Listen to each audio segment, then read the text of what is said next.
Hello, Mom, Dad, Me World. So let us talk about the 10th generation iPad. So this is the 10th generation iPad without the Air or without Pro attached to it. This is just the one with the A14 processor, 10.9-inch display, and 64 gigs of storage.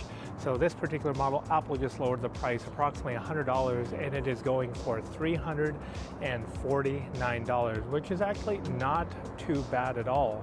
But then let's talk about the iPad Air. So not the latest, greatest one with the M2, but we're talking about the iPad Air with the M1 processor. So this is last year's generation processor, 10.9-inch display, 64 gigs of storage, but with the M1 processor, again, M1 processor, not the A14, not M2, but the M1, which is more than capable. Again, 10.9-inch screen, except this screen is a laminated display.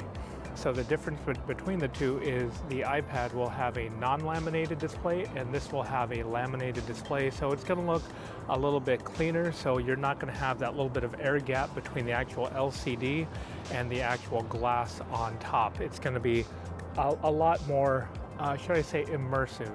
So just keep that in mind. And so that particular M1 Air last generation is going and has been going for approximately $399, and this is pretty widespread between Amazon and Walmart. So Amazon and Walmart, and it has sporadically been at Best Buy also for $399. So when you talk about the two, there's only a $50 price difference, and between the two, I think I'd probably go with the M1 iPad Air versus that A14 iPad. And I know that M14 iPad right now is current generation.